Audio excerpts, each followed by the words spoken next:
What's the deal, baby? From the most all the way to the Cowboys, H-Town, baby. On the cool. Alright, you back, man. It's another exciting episode of the Sports Fix. You in the mix. It's your boy Victor Maestro. And I'm John Allen. Shit, we back to give you these kibbles and bits, man. Today we got a special show for y'all, man. We're gonna talk about some of the most prolific killers in the NBA as far as some of the greatest scorers. So, man, I'm gonna let you go and kick this thing off, man. Because there's been a lot of speculation, man. They've been talking about KD's the greatest scorer, in the history. Yeah. And KD, he's obviously the greatest scorer right now, currently in the NBA. He's definitely the greatest scorer in the NBA right now. We don't know about history though, right? But we cannot say in the history of the NBA because his career is not yet to be done. So we have to let his legacy lead out. But we can, fill you guys in on some of the greatest scorers in NBA history. And I'm going to start off with Pistol Pete. Pistol Pete. 44. Or and number 7. And this is in college. He's averaging 40 in college. Then he comes to the NBA putting up dubs. Yeah. With ease. You see what I'm saying? And that's just to get started. You know what I'm saying? Dr. J. Score from anywhere, but people they just know him for the dunks, but he had a complete game as well. Very, very. But he did a lot of his damage in the ABA. That's it. And you want to talk about another ABA killer that's going sweet, George Gervin. Oh, man. A finger roll you to death. Woo. Come through there and put it in. Yeah, yes, sir. Come in there and put it in on you. Yeah, George Gervin was nice in San Antonio, but if I'm not mistaken, he did a lot of his in the ABA. The ABA, as well. And we talking about them boys putting up 30, dirty 30s. Dirty 30. Yeah. AI. Killer scorer. And nothing against Kyrie, but there's rules written in the NBA handbook specifically for Allen Iverson. Facts. Not for Kyrie Irving. Facts. I just want you guys. But I'm gonna just be honest with you, because I think, in my opinion, the most prolific scorer in the NBA history is my guy, man, Wilt Chamberlain. Whoa. Man. Yeah. I'm just trying my best ever to do it. So this guy's what, 7'1"? He's 7'1", and in his prime, he ran just as fast as LeBron did in his prime. So, because KD's about 6'11", 7 foot, and he's shooting it from all around. So Wilt can shoot it from all around too. Shoot it from all around, but he had muscles, so he had the post game. Is that correct? Well, yeah, and Wilt, if you go to interviews and they ask Wilt why he didn't shoot much, because you big man need to take notes. He said the reason why I don't shoot much because I'm 7'1". Why I be on the 3-point line when my value is by the basket? I got all these Wayne dinners out here, couldn't hit the blind side of a barn on a Friday morning. You know what I'm saying? With the sun wide out. So I know I got to get out here and get these rebounds. Hey, I got to get this 50. And that's why the man averaged over 20 rebounds for some seasons, man. And he was getting buckets. And if you go back and look at the fast break, Will had some of their fast breaks, he would outrun his teammates as a 7-footer. Man, come on, man. Best thing to do it. Wilt Chamberlain, as far as world-class athlete, we're talking about a man that still has records at the University of Kansas for track, high jump. He ran track, played basketball, and he was with the Harlem Globetrotters. Come on, man. Before the NBA. Before the NBA. So now, if he went to the NBA right after college, he would be currently the leading scorer, not Kareem Abdul-Jabbar. You understand what I'm saying? He would be leading the NBA in scoring. Because he gave away some of his younger years to be with the Globetrotters. Thanks. I'm just being honest. You got to know what you're talking about when you say the greatest of all time. Greatest of all time. Because there's a lot of people that was getting baskets that, you know what I'm saying, are not considered that. I mean, you got to put in play because we were just talking about this, but even Carmelo at his time, he was a flamethrower. Now, Carmelo. Come on, man. Instant hot microwave. Man, he was putting up 30, but the thing about Melo, people, they don't understand because it's not in the stats as far as, he wasn't the leading scorer or he didn't lead the league.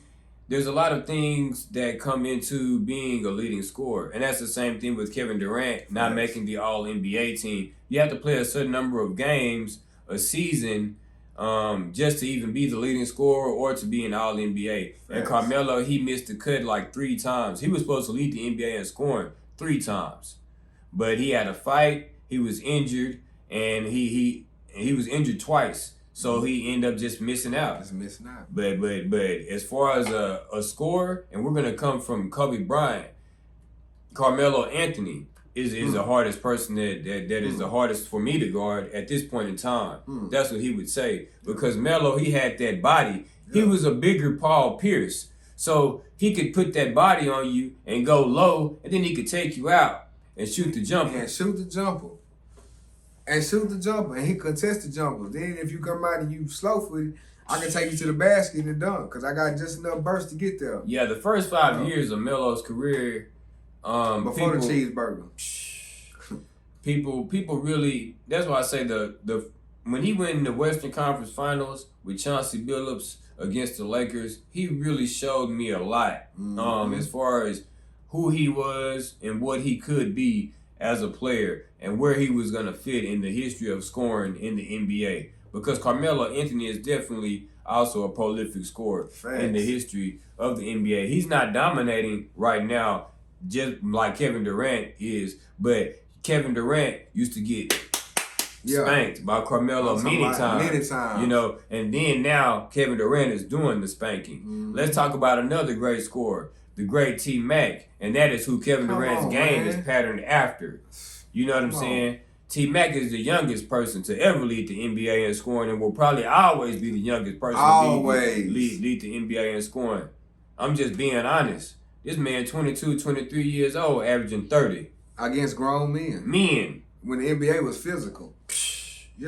Totally different game. And when I'm talking about the man is putting up numbers, he putting up so much numbers, Kobe Bryant said, look here, man. I'm going to put up 40 for the whole month. I'm going to put up 40 for the whole month. And see if that's going to give me the scoring title.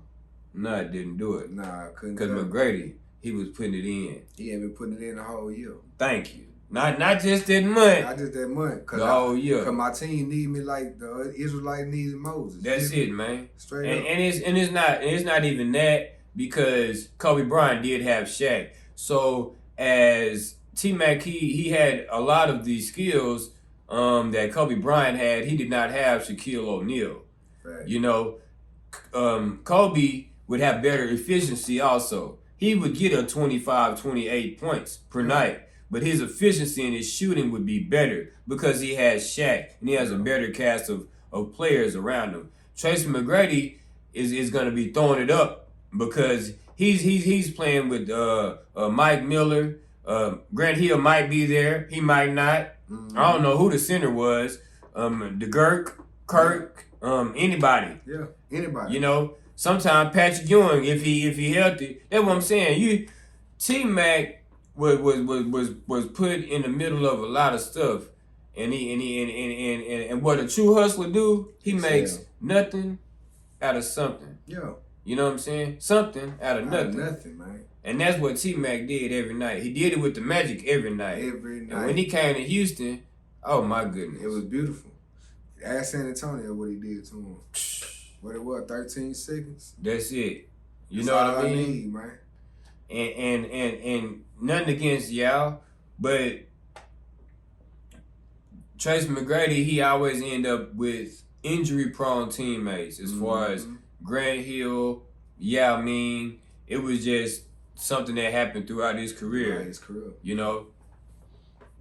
Another great scorer who gets swept under the rug, Jerry Stackhouse. Yeah, he was nice. Jerry Stackhouse was a great scorer.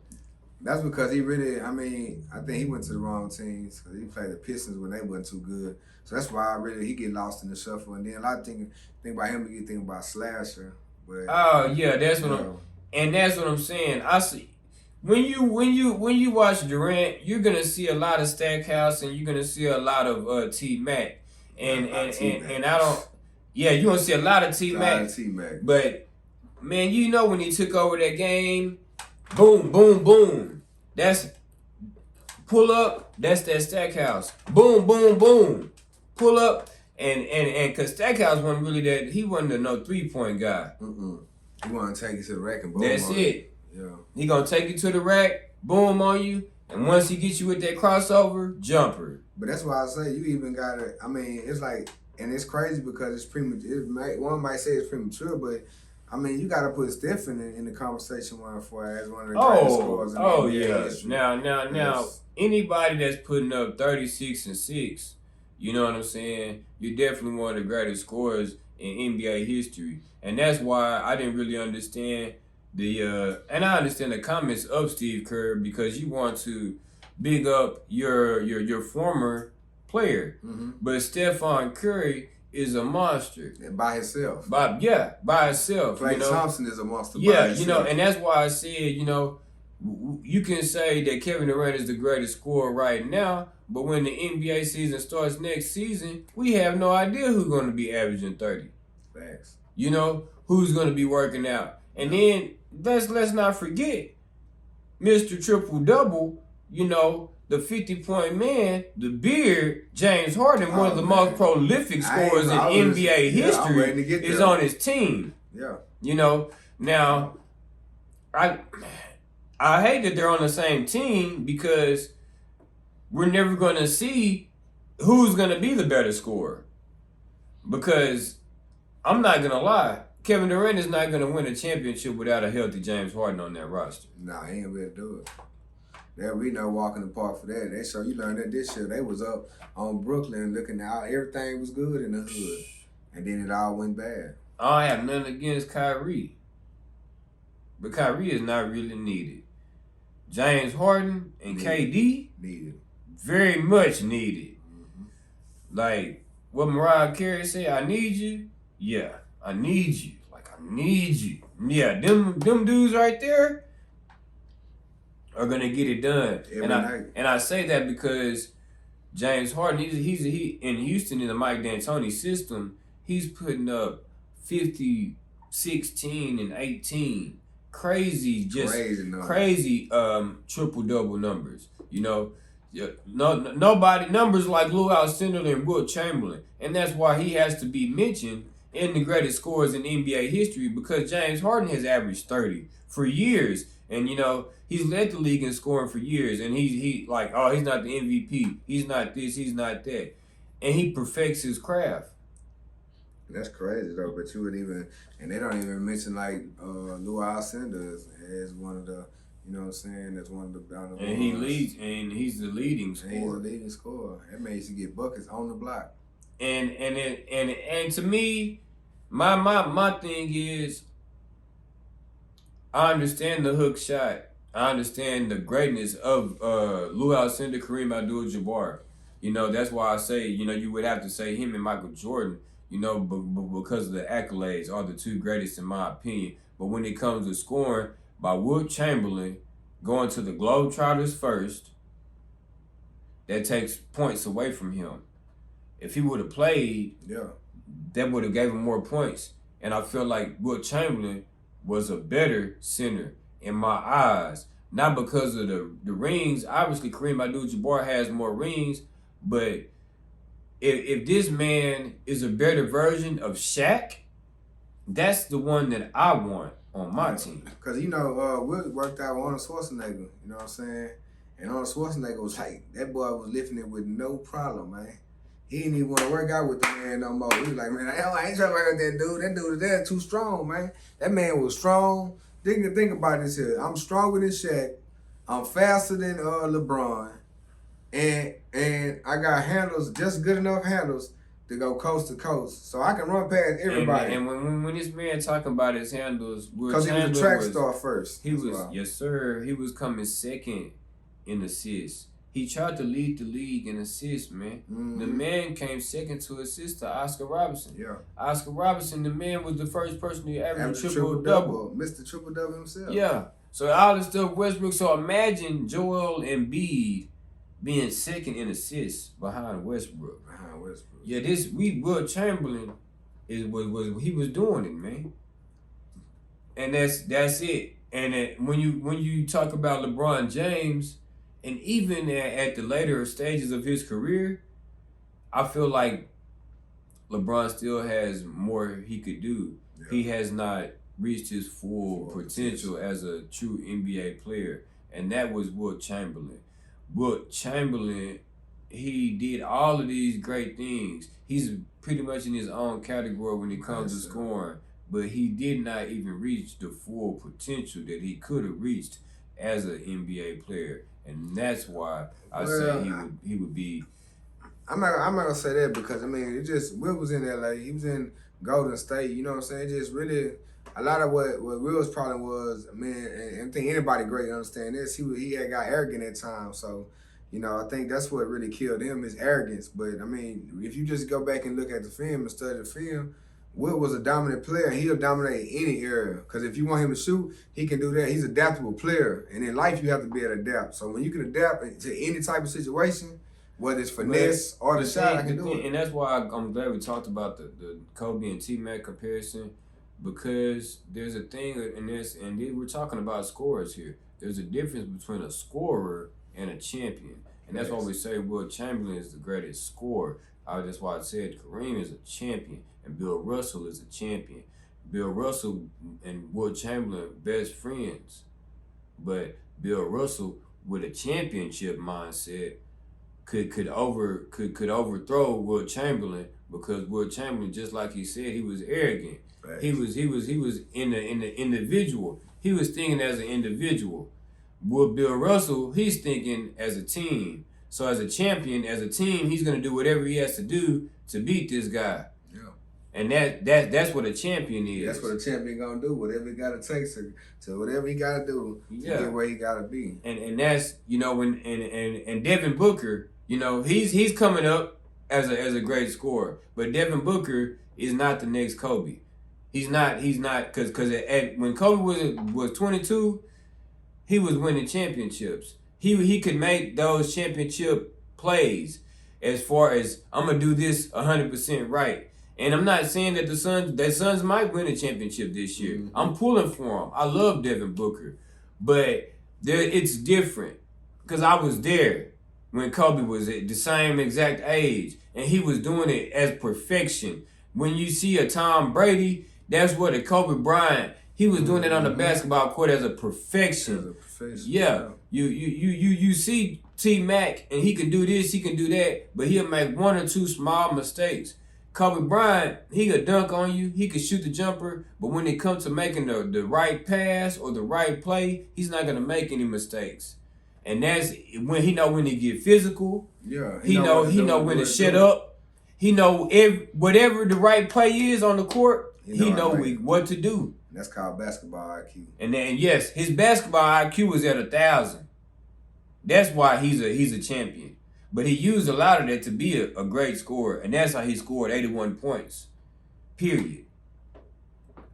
Because of the mindset. Killer mentality, Mamba mentality. Yeah, the Mamba mentality.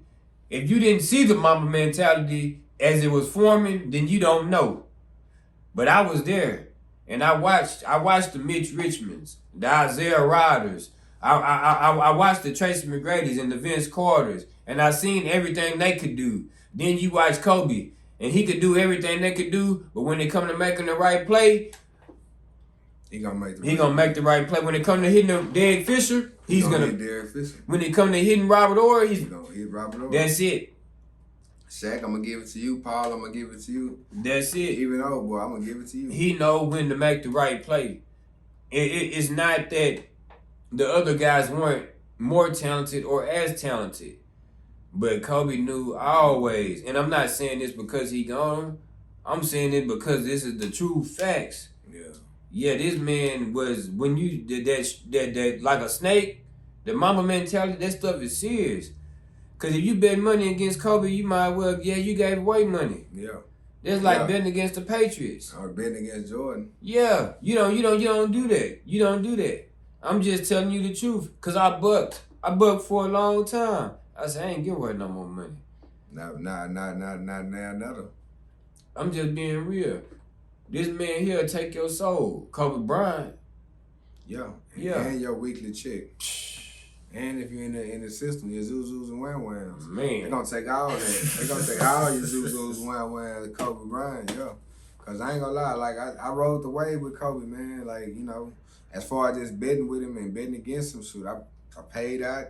You know, it's just it was with him. You know you had a legitimate chance because you had somebody that was gonna go out there with the killer mentality. That's why I say he'll forever be one of the greatest scorers in the NBA. I ain't gonna say he's the greatest, but I mean, yeah, he got to be top 3. He got to be top 3, period, because he was just a killer. Because me and my Mount Rushmore is Wilt Chamberlain, you know what I'm saying, Michael Jordan, and Kobe Bryant. And it's no offense to that. And the reason why I give Wilt Chamberlain the #1 nod is because at 7'1", you're a demigod if you're moving like a point guard and you shooting like a point guard and you can get in the post.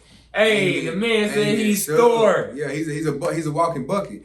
So that's why he'll always be the #1 scorer. Michael Jordan is a killer in himself. And the reason why I go Jordan A, Kobe B is because Jordan is a Kobe is a carbon copy of Jordan. You know what I'm saying? He's Jordan 1.5, 2.0, or whatever you want to put it. You know what I'm saying? He was that guy. You need a bucket. It was no secret. Everybody knew the Lakers was down. Nigga, you better pass the ball to Kobe Bryant. Because it's going to be a situation, man. And like Shaq told Ben Simmons, man, if you'd have made the mistakes when if you was in my locker room, we going to punch you. Because back then, they was knocking boys out, man. If you lose us this year, and I don't get these bonuses, and these credentials ain't right, I got to get you out of sight, man. And that's the whole thing when we talking about grading scores. Because Shaq was a great dominant player, and he dominated our era. But Wilt Chamberlain was a better version of Shaq. So you have to give Wilt all of his card, and that's why I would say, you know, it's Wilt, Kareem, Shaq, and Wilt, Kareem, Jordan, and Kobe. And at some point in time, somebody might try and, you know, surpass Kareem Abdul-Jabbar. But when you trying to surpass Kareem Abdul-Jabbar, I want to let you know something. This man, he ain't lose no games in high school. No. This man right here lost like 2 games in college. You see what I'm saying? This man come in first year, second year, win a ring with Oscar Robertson. Hooking on the death. Yes, sir. Hooking on the death. I want to let you know. Cause the 6 rings thing, to see it, he the one started 6 rings. When you wanna talk about somebody being better, because everybody say that LeBron is going to be better than Kareem Abdul-Jabbar. When you want to talk about somebody being better than Kareem Abdul-Jabbar, you need to know he started the 6 rings. He started 6 rings. You know what I'm saying? He just low in number. But quiet, he ain't flash. Quiet as kept. Yeah. You were hooking boys to death. Captain Hook, yo. Come on in this post, man. I'm about to give it to you, and you know it's coming. But guess what? You can't stop it. Longest players to play, Kobe, Kareem. Is the most All-Star games, Kobe, Kareem. Kareem is up there with Jordan and LeBron with the most MVPs. Facts. You know what I'm saying? And Kareem went to college, man. Yo. Let's you know. UCLA? Yeah. So this man helping everybody. LeBron, nothing against LeBron. It's nothing against, you know, people going from high school to the NBA.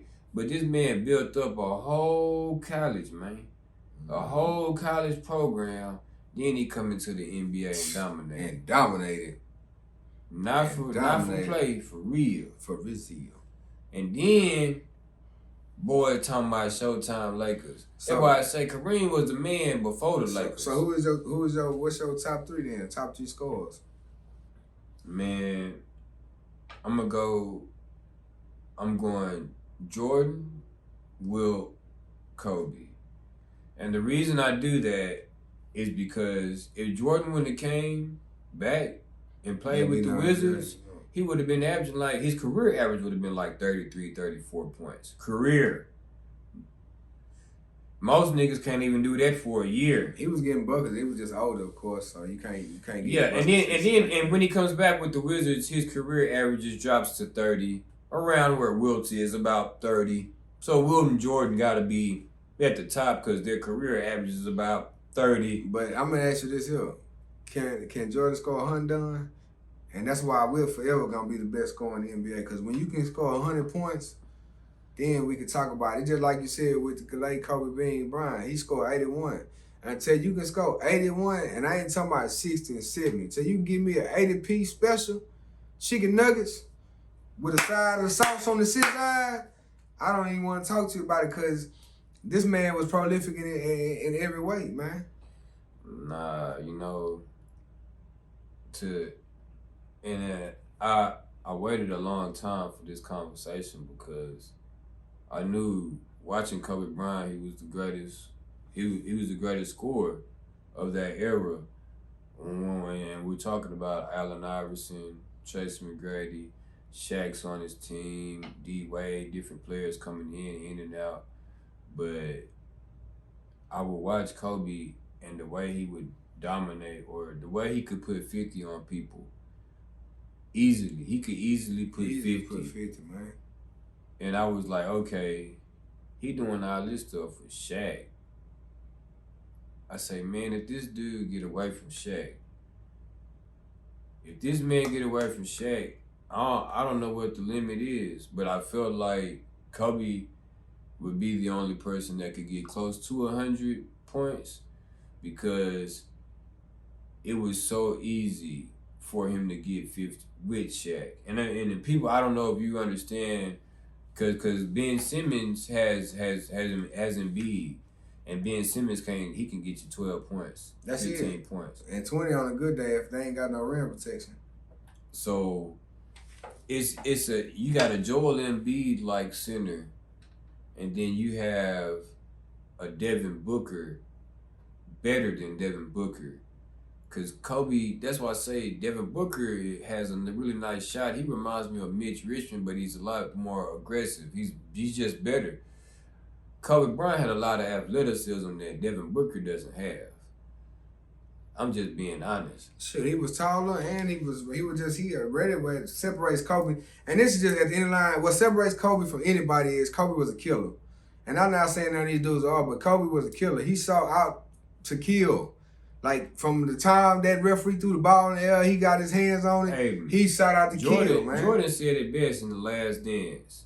That young boy Kobe, he for real. Yeah. That motherfucker finna shoot it. Yeah, he finna shoot it. And pardon my friend. And Grant Hill let him know too. I'm not getting posted right, because if you get in his way, you're gonna get dunked on, man. Because back in the gap, number 8 with them Adidas, before the Nike. Crazy. I'm gonna take you back before the Nikes. Crazy. Number 8 gonna dunk on you, man. Yeah, he's coming. Yeah, Kobe with that fro. Kobe with the fro, man, it's hard to like compare the two.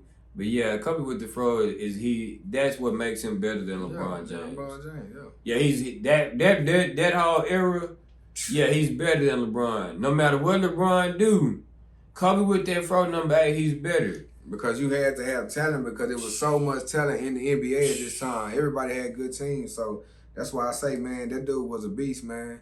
But I ain't gonna lie, man, this been real live. I've been like, I love chopping out with you, but you know, we gotta get ready. We gotta get ready to get in the mix, because we got, you know what I'm saying, this show coming up. Oh, know yeah, what we're gonna talk about on the next episode. On the man. next episode, obviously we're gonna have to give y'all a little baseball game. You know what I'm saying? We got some Doc Ellis, we got some Curry Flood, but then we do also got the latest on the, you know what I'm saying, the NBA draft and the NBA playoffs. You know, because Houston got the number 2 pick, so you know we got to let y'all know what the options are. What the options are. What it's looking like.